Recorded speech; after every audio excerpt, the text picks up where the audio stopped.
नाज़रीन, programme behind the news में मां आहियां जो मेज़बान शकील सुमरो। अॼोके प्रोग्राम जे सेगमेंट में पाण तारीख़ चीन जी अज़ीम तारीख़ जो ज़िक्र कंदासूं ऐं तक़रीबन अॼु खां 2000 साल पहिरें कन्फ्यूशियस, जंहिंखे टीचर ऑफ चाइना भी चयो वेंदो आहे, उनजी फ़िलासफ़ी कहिड़ी हुई, आया उनजी जेको फ़िलासफ़ी हुई उहा फ़लसफ़ो हुयो या मज़हब हुयो। ऐं हिन सॼे कन्फ्यूशियस जे दौर जे अंदरि जेके उनजे सिलेबस जे अंदरि 6 आर्ट्स ऐं उनखां सवाइ जेके हुनजा विर्च्यूज़ हुआ, उनमें 5 जेके कॉन्स्टेंट विर्च्यूज़ हुआ, गुण हुआ, उहे तमामु घणो मशहूरु थिया। ऐं अॼोके प्रोग्राम में असां कोशिशि कंदासूं त कन्फ्यूशियस जी जेका तालीम आहे, फ़िलासफ़ी आहे, उनखां बाद में हिन सॼे जेको चीन जी तहज़ीब आहे उनमें सिल्क रोड जो भी ज़िक्र ईंदो, सन यात सेन जहिड़ो अज़ीम अॻवान, उनखां बाद में Chiang Kai Shek, Kublai Khan, Mao Zedong जो लॉन्ग मार्च, कम्युनिस्ट इनकलाब, अज़ीम दीवार चीन, डिंग ज़ियाओपिंग, शी जिनपिंग। ऐं असां कोशिशि कंदासूं त उन सॼी तारीख़ खे समराइज़ कयूं। ऐं जीअं डॉक्टर साहब अॼोके प्रोग्राम में भी असांखे डॉक्टर करीम ख्वाजा साहब जॉइन किया है, पाण हिस्टोरिकल एनालिस्ट भी आहिनि, पॉलिटिकल वर्कर भी आहिनि, ऐं डॉक्टर साहब जी तमामु गहरी नज़र आहे। अॼोके जेको प्रोग्राम आहे उनजो उनवान आहे चीन जी अज़ीम तारीख़, कन्फ्यूशियस खां माओ ज़ेतुंग, कम्युनिस्ट इनकलाब ऐं जदीद मॉडर्न चीन ताईं। डॉक्टर साहब के असां प्रोग्राम में भलीकार चऊं था। डॉक्टर साहब, चीन जी अज़ीम तारीख़ में जेकॾहिं कन्फ्यूशियस जो ज़िक्र न अचे त उहो ईअं सम्झो त तारीख़ अणपूरी आहे। ऐं उन तारीख़ में असां ॾिसूं था त ज़ाओ डायनेस्टी जो ज़िक्र भी अचे थो, क्विन डायनेस्टी भी जो ज़िक्र अचे थो। कन्फ्यूशियस जो जेकॾहिं पाण नालो वठूं या अज़ीम चीन जी तारीख़ जो, तव्हां उन तारीख़ खे किथां शुरू कंदव? क़िबला साईं, शकील साईं, तमामु सुठो टॉपिक आहे। ऐं आउं चाइना 2-3 दफ़ा वियो आहियां ऐं आउं पंहिंजे बचनि खे बि चवंदो आहियां त मुंहिंजी ख़्वाहिश आहे त तव्हांखे बि चीन आउं घुमायां। इतफ़ाक़ सां चांस मिलियो आहे फैमिली खे वठी वञण जो, पर आउं तव्हांजे तवसुस सां पाकिस्तान ऐं सिंध जे माण्हुनि खे चवंदुसि मौक़ो मिले त ज़रूरु था वञूं। हाणे साईं, चीन जी जेका आहे सो तारीख़ आउं समराइज़ कंदुसि। मिथोलॉजिकल जेका तारीख़ आहे उहा आर्कोलॉजिकल उनजा जेके शयूं असांखे घटि नज़र थियूं अचनि, पर चीन जी जेका येलो रिवर आहे, जीअं असां वटि सिंधु दरिया आहे या यंगजी रिवर आहे, पर यंगजी रिवर साउथ में आहे ऐं येलो रिवर मथे आहे। त जहिड़े नमूने असांजी जेका तहज़ीब जो या तारीख़ जो या असांजो बण बुनियाद जो जेको इंडस वैली जो थिए थो, उहो थिए थो इंडस सां, त चाइना जो थिए थो येलो रिवर सां। उते सिविलाइज़ेशन्स ठहियूं ऐं जुड़ियूं, ऐं उन्हनि जी जेका हिस्ट्री आहे 3-4 हज़ार साल जी आहे। वरी असांखे जेका रिटर्न हिस्ट्री जेका चीन जी मिले थी, या जेका फर्स्ट जेको सो डायनेस्टी मिले थी, जंहिं चाइना जो नालो ॾिनो चिन डायनेस्टी।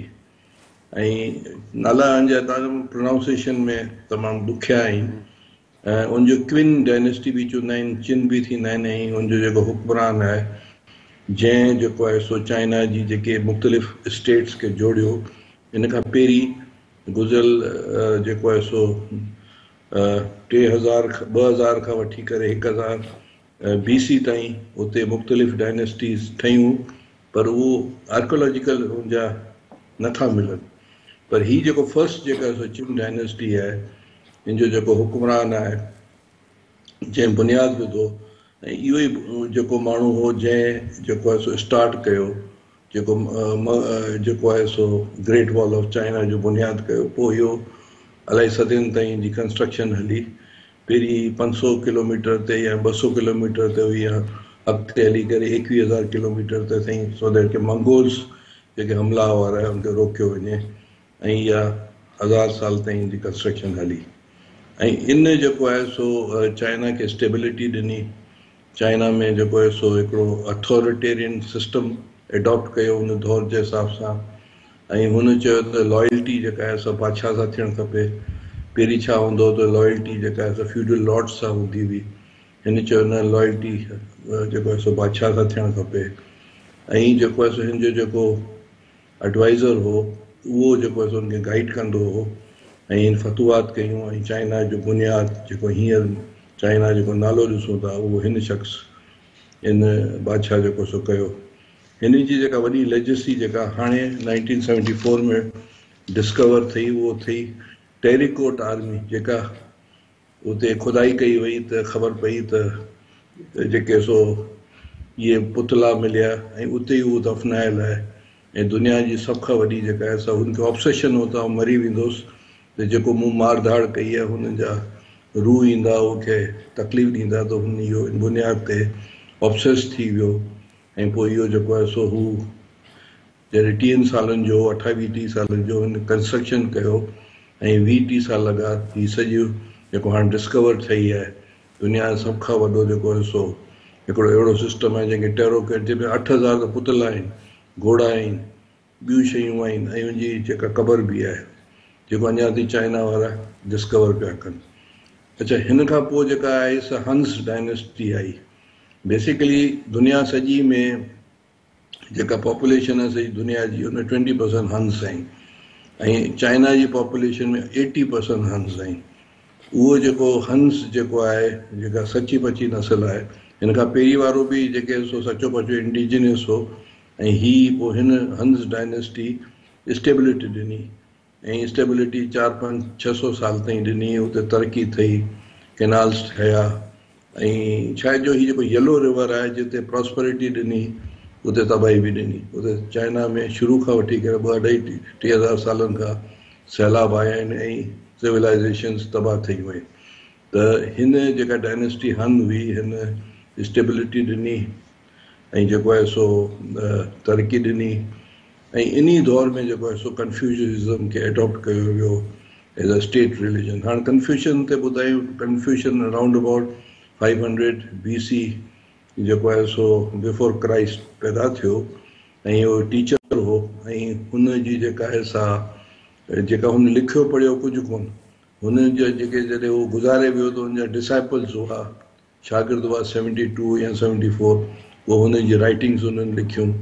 बेसिकली हिननि जेको आहे सो हिन जो कॉन्सेप्ट हो त माशरे में हिकिड़ी जेका सो रिस्पेक्ट हुजे, वॾो नंढे खे रिस्पेक्ट करे, माशरे में रिस्पेक्ट हुजे ऐं पीस हुजे ऐं लॉ एंड ऑर्डर सही हुजे ऐं उन जी जेका टीचिंग्स आहिनि 2000 साल ताईं माना 1900 ताईं हिन जी टीचिंग्स ब्यूरोक्रेट्स जेके बि चाइना में हुआ, बादशाह जेके बि हुआ, उन्हनि खे जेको आहे सो तरबियत ॾिनी वेंदी हुई।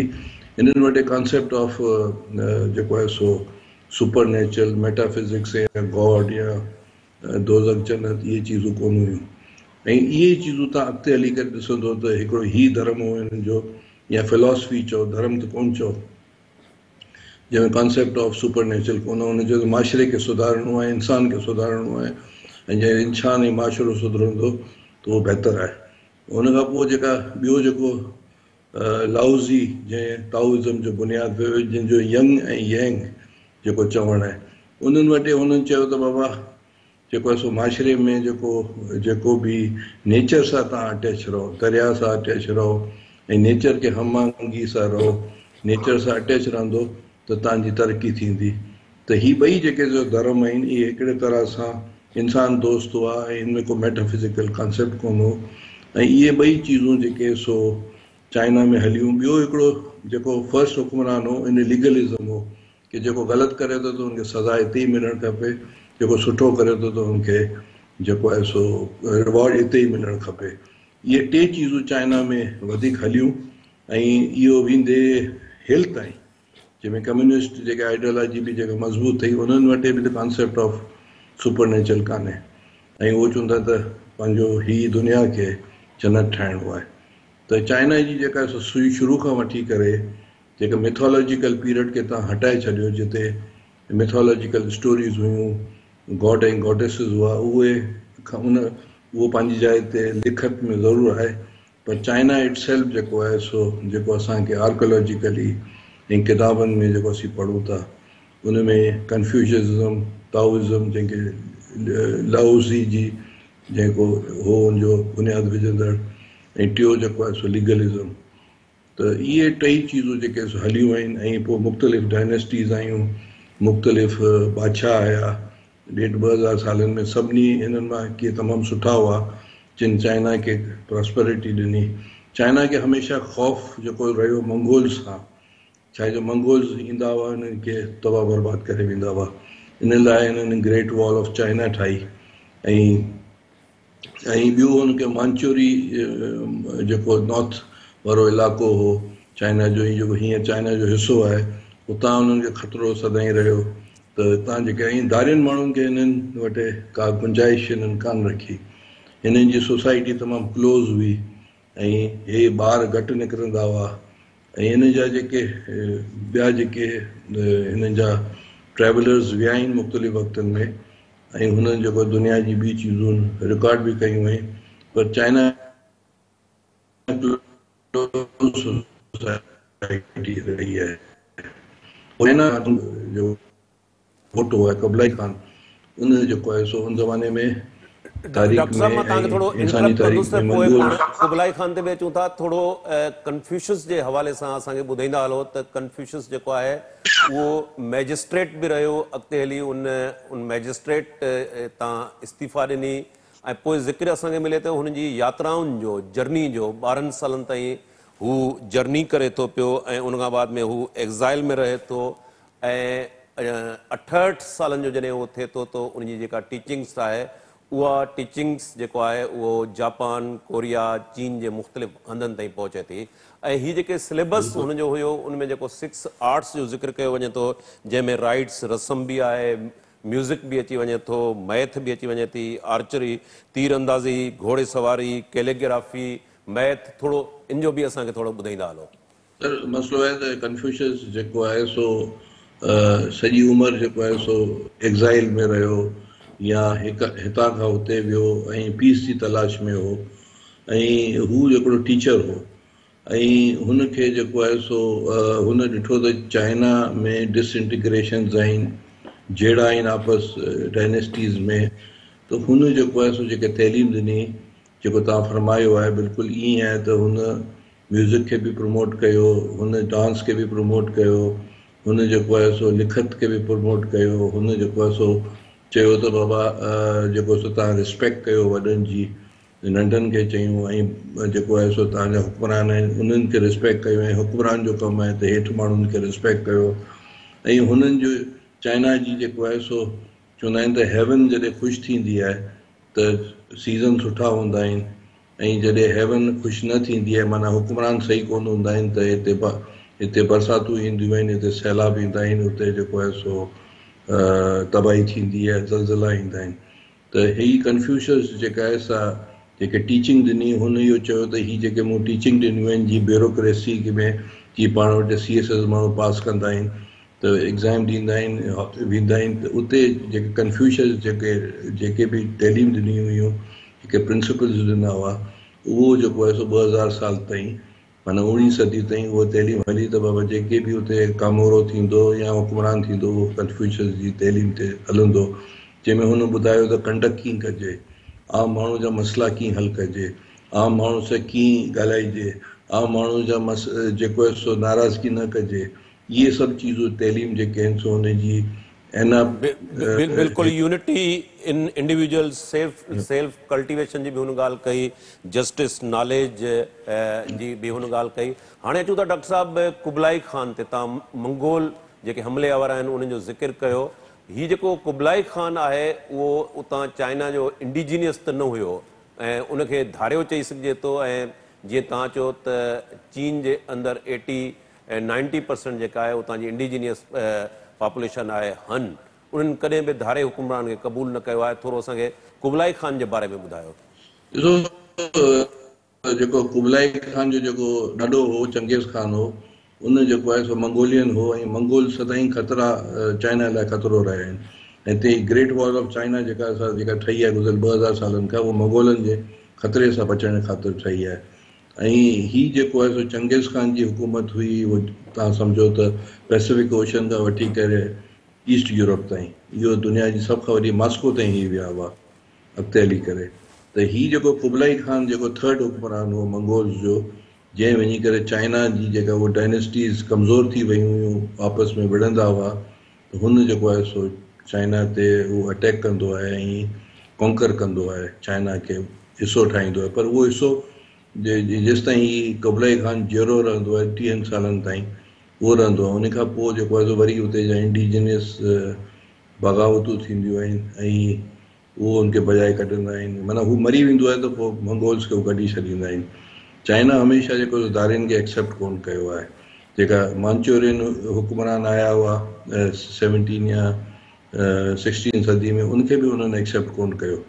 त इंडिजिनियस जेके सो हुते जीअं सिंध में तव्हां चओ त सुमरा हुआ या समा हुआ या मीर हुआ या कलोड़ा हुआ, अञा ताईं सिंध जी तारीख़ में अरगुन तुरखान या मुगल इन्हनि खे एक्सेप्ट नथो कयो वञे अरबनि खे। त अहिड़े नमूने चाइना में इहा जेका सोच रही आहे हमेशह। ऐं कुबलाई खान हो हुते, ऐं कुबलाई खान चाइना ते कंट्रीब्यूट बि कयो, ऐं हू जेको आहे सो चाइना जो जेको मज़हब जेको धर्म हो बुद्धिज़्म खे हुन एक्सेप्ट बि कयो, ऐं कन्फ्यूशियस तहलीब खे बि हुन एक्सेप्ट कयो। पर चाइनीज़ उनखे माना जेके तव्हां पढ़ंदो किताबूं, उनमें जेके चाइनीज़ आहिनि उहो उनखे ईअं सम्झंदा आहिनि। सो जेको तव्हां डॉक्टर सवाल साहब हाणे कयो, थोरो अॻिते हलूं था चीन जी हिस्ट्री जे हवाले सां। बॉक्सर रेवल्यूशन जो बि ज़िक्र असांखे ॿुधण में अचे थो, ओपियम वार, ऐं पोइ उन खां बाद में सन यात सिन ऐं चियांग काई शेक, इन्हनि जो बि ज़िक्र मिले थो पियो। थोरो असांखे बॉक्सर रेवल्यूशन छा हुयो? सर हाणे ही जेको आहे न पंहिंजो शी जिनपिंग, हिन जो चवणु इहो आहे त इन सां कंटिन्यूटी में आउं ॻाल्हायां थो त जी जी चाइना जी जेका 1839 खां वठी करे 1947 ताईं हिमुलेशन वारी माना बेस्ती वारी सदी हुई। उनजो रीज़न छा हुओ? उनजा रीज़न इहे हुआ त जेके ईस्ट इंडिया कंपनी जेका हिते बरसगीर में हुई, उन जेको आहे सो चाइनीज़ हुकमरान जेके हुआ उन ज़माने में लास्ट हुकमरान हुआ, उन्हनि खे उन्हनि चयो त बाबा तव्हां असांखां जेको अफ़ीम वठो ऐं चांहि असांखे ॾियो। चांहि हुते चीन में थींदी हुई, ऐं उते जेको आहे सो हुकमरान या चाइनीज़ शुरू खां जेको आहे सो कारोबार बि जेको आहे सो अगरि कंदा हुआ त उहो चवंदा त हीअ असांजा फलाणा फलाणा जेके चाइनीज़ आहिनि उन सां कारोबार, तई असांजे डायरेक्ट चाइना में कॉन्टेक्ट नथा करे सघो। सो इहो जेको आहे सो जीअं त नेवल पावर हुननि जी मज़बूत हुई, ईस्ट इंडिया कंपनी जी, फ्रांस जी, जर्मनी जी, अॻिते हली करे रूस बि आयो ऐं जापान बि आयो। त उन वक़्तु जेको आहे सो इहो थियो जो हिननि जेको आहे सो फर्स्ट ओपियम वॉर थी चाइनीज़ ऐं हिननि जी पंहिंजो ईस्ट इंडिया कंपनी जी। ईस्ट इंडिया कंपनी जी जेका सो नेवल पावर या जेको आहे सो मैरिटाइम पावर इलाही हुई, उन्हनि उन जे पोर्ट्स ते वञी करे शिकस्तूं ॾिनियूं। माना सॼी हुननि खे इहा ख़बर कान हुई त इहे जेके सो शिप्स उन जूं एडवांस हुयूं ऐं उन सॼे चाइना खे जेको आहे सो पोर्ट्स वारे इलाइक़े में हिननि खे शिकस्त ॾिनी ऐं हांगकांग ते कब्ज़ो कयो, ऐं उन्हनि खे उन्हनि बावर कयो त बाबा असां सां तव्हां ट्रेड कयो। ऐं पहिरीं जेको हुननि जेको चाइनीज़ वटि सिस्टम हूंदो हो त हुन जा जेके थर्ड माण्हू हूंदा हुआ, चाइनीज़ हूंदा हुआ, हुन सां ॻाल्हाईंदा हुआ, हुन चयो असीं डायरेक्ट ट्रेड कंदासीं। ऐं चाइना जी उन वक़्तु पॉपुलेशन हुई 3 करोड़, ऐं उन मां सम्झो 2 करोड़ माण्हू अफ़ीम जा जेके सो थी विया नशाई। त हुननि हुकमरान चयो त इहो त तमामु ख़राबु आहे। ॿियो त हुननि खे चाइनीज़ खे इहा चीज़ बि कान वणी त जेको आहे सो क्रिश्चियन मिशनरीज़ पिया आया। त हीअ जेको तव्हां जेको बॉक्सर बग़ावत चई, इहे जेके सो नॉर्दर्न चाइना मां कोई 30,000 माण्हू जेके सो इनकलाबी हुआ। उन ज़माने में इनकलाब जो कंसेप्ट घटि हो, पर हुननि चयो त इहे धारिया माण्हू आहिनि, उन्हनि अची करे अटैक्स कयो ऐं उन्हनि जेको आहे सो 59 डेज़ ताईं जेके बि उनजा कैपिटल सिटी हो बीजिंग ऐं ॿिया, उन ते उन्हनि कब्ज़ो कयो। पोइ उनखे जेको सो काउंटर करण जे लाइ ब्रिटिश ऐं ॿिया जेके आहिनि जेके 7 पावर्स हुआ, जर्मनी ऐं पंहिंजो फ्रांस ऐं इहे सभु मिली करे उनखे शिकस्त था ॾियनि। ऐं पोइ हुन ते ॾंड रखनि था हुकमरान ते, जेके चाइनीज़ हुकमरान ते, बाबा हीअं थियो आहे, असांखे तबाही थी आहे, एॾो वॾो ॾंड रखंदा आहिनि। इहा हिकिड़ी ह्यूमिलेशन हूंदी आहे, उहा नाकाम थींदी आहे। ऐं पोइ जेको आहे सो इहो चाइना में जेको आहे सो सम्झो सेकेंड ओपियम वॉर जेको सो फ्रांस वारा कंदा आहिनि चाइनीज़ सां। उहो बि उन्हनि जी जेका नेवल पावर मज़बूत हूंदी आहे। पोइ चाइना मजबूर थी करे मुख़्तलिफ़ मुल्कनि खे, माना जापान एतिरो ताक़तवर कोन हो, हिननि जी बि फ़ौज वॾी हुई, पर जापान बि अची शिकस्त ॾींदो आहे। ऐं रूस जो उन बि अची करे नॉर्दर्न चाइना जे मांचूरियन इलाइक़नि ते कब्ज़ो कंदो आहे, जापान बि कंदो आहे। त इन्हनि जी एतिरी ह्यूमिलेशन चाइनीज़ फील कंदा आहिनि त जेके नंढा नंढा जेके जापान जहिड़ा ऐं ॿिया जेके पावर्स अची करे असांखे शिकस्त था ॾियनि, ऐं जेको आहे सो असांजा पोर्ट्स ते उन्हनि हुक्मरानी कई, ट्रेड हू कनि था, वॾी ह्यूमिलेशन थींदी आहे। उनजे रद्देमल में सन्यात सिंह पैदा थींदो आहे। सन्यात सिंह जेको आहे सो सभ खां पहिरीं इनकलाब ईंदो आहे 1911 में। उन्हनि में हीउ जेको सन्यात सिंह जेको उहो डॉक्टर हूंदो आहे, हांगकांग में पढ़ंदो आहे, इंडिजिनियस माण्हू हुते जो चाइनीज़ हूंदो आहे, उहो जेको आहे सो उहो चवंदो आहे त बाबा पार्टीज़ ठाहींदो आहे ऐं घणेई कोशिशि कंदो आहे इनकलाब जी। पोइ हीउ जेको आहे सो 1911 में उते जेका बादशाहत ख़तमु थींदी आहे, लास्ट बादशाहत ख़तमु थींदी आहे ऐं उहो रिपब्लिक थींदो आहे। ऐं हू जेको आहे सो रिपब्लिक ऑफ चाइना थींदो आहे। ऐं हू जेको आहे सो बराबरी जे बुनियाद ते हू कोशिशि कंदा आहिनि, पर एतिरी कामयाबी कोन थींदी आहे। वरी ॿियो माण्हू अची वेंदो आहे, आपस में हिननि जी जंग हूंदी आहे।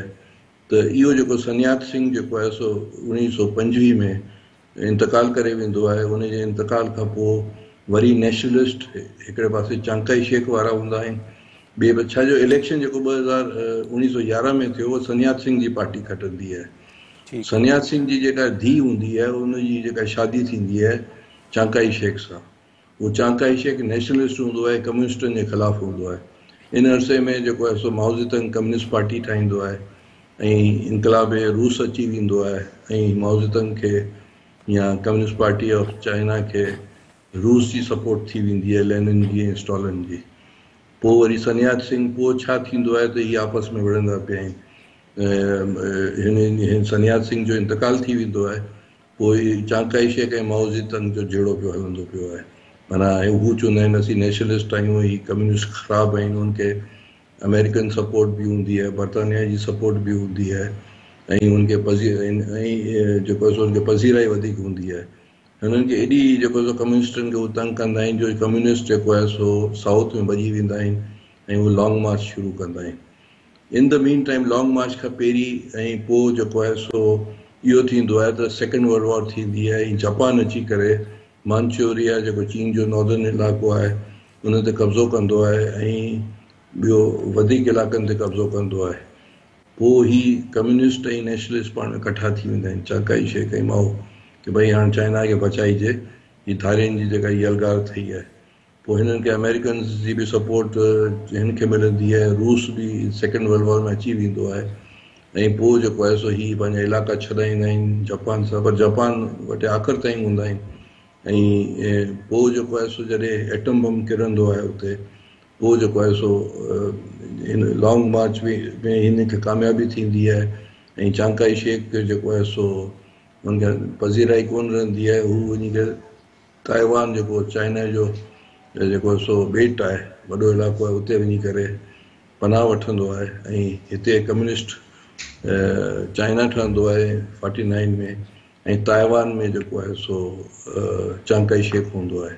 ऐं जेको आहे सो यूनाइटेड नेशन में ताइवान खे परमानेंट सीट मिलंदी आहे ऐं वन चाइना जे तहत। वो अॻिते हली करे 1972 में ज़ुल्फ़िकार अली भुट्टो शहीद ऐं हेनरी किसिंजर, याया ख़ान, इहे हिननि जी कोशिशनि सां ही जेको आहे सो चाइना जो खे परमानेंट सीट मिलंदी आहे। ही जेका हाणे वारे चाइना खे, ताइवान खे जेको आहे सो, ताइवान खे अमेरिकन्स अञा बि रखियो आहे कि केॾी महिल बि हू उते बेसिस आहिनि अमेरिकन्स स्टिल। ऐं चाइना चवंदो आहे त जहिड़े नमूने हांगकांग में निज़ाम ॿियो आहे पर 2 सिस्टम 1 कंट्री, हे हाणे चाइना जो नारो आहे 3 सिस्टम 1 कंट्री। माना भले ताइवान बि असां शामिल थिए, पर ताइवान चए थो न असां इंडिपेंडेंस रखंदासीं। त इहो डॉक्टर साहब 49 में जी तव्हां ॻाल्हि कई त कम्युनिस्ट इनकलाब जेको आहे उहो कामयाबु वञे थो पियो। अॻिते हली असां ॾिसूं था त कल्चरल रेवोल्यूशन अचे थो पियो, उनमें कम्युनिस्ट पार्टी जे अंदरि ख़ुदि जेके उन्हनि जा वफ़ादार आहिनि उहे बि उनजो निशानो बणिजनि था। इवन चयो वञे थो त च्यूएन लाई जेको आहे उहो बि माओज़ेतुंग जी जेका घरवारी आहे उनजो निशानो बणिजे थो पियो। कल्चरल रेवोल्यूशन उन खां बाद में डिंग ज़ियाओपिंग जो नालो अचे थो, अॼु जो जदीद चाइना में उनजो वॾो कंट्रीब्यूशन आहे, थोरो असांखे कल्चरल रेवोल्यूशन बाबति में ॿुधायो। सर ये चाइना में ॾिसो न, चाइना में माओ ज़ेतुंग जो इहो रोल वॾो आहे 2000 साल जी तारीख़ में। त जेको जदीद चाइना जो जेको आहे सो बानी या फादर ऑफ नेशन या चाइना खे दारियुनि सां आबादी ॾियारण वारो माओ ज़ेतुंग आहे, ऐं उनजो इहो रोल तमामु बेस्ट हो। पर उन खां पोइ जेको आहे सो मिसाल वन लीप फॉरवर्ड उन ते तहरीक हलाई, कल्चर रेवोल्यूशन पोइ हुन आंदो। उनमें उन कल्चर रेवोल्यूशन में कयो त जेके बि बैराड़ी जा जेके शहर आहिनि उन्हनि खे बैराड़ी में उन कयो कि भई वञी करे तव्हां ज़रात कयो, ऐं माना अहिड़ा उन जेके चीज़ूं कयूं जेको फेल्यूअर वियो, अदीबनि खे, शाइरनि खे, इंटेलेक्चुअल्स खे उन बैराड़ी में मोकिलियो। आउं जॾहिं वियुसि चाइना पंहिंजो पीपल्स पार्टी जे वफ़्त में, ऐं चाइना जी कम्युनिस्ट पार्टी जे दावत ते 10-12 ॾींहं जे लाइ, त उते जेको सो चाइना जो उन वक़्त में 2017 में या 16 में जेको वाइस प्रेसिडेंट हो चाइना जो, उन सां असांजी मीटिंग थी। मूंखे यादि आहे त उन मीटिंग में उन इहो चयो त मुंहिंजे पीउ खे शाबाश आहे जो मूंखे पढ़ाए वियो, न त मुंहिंजी सॼी जनरेशन जेका आहे सा अणपढ़ियल ऐं पस्त हाली में चाइना जे कल्चर रेवोल्यूशन असांजी हिकिड़ी या 2 पीढ़ियुनि खे तबाह करे छॾियो।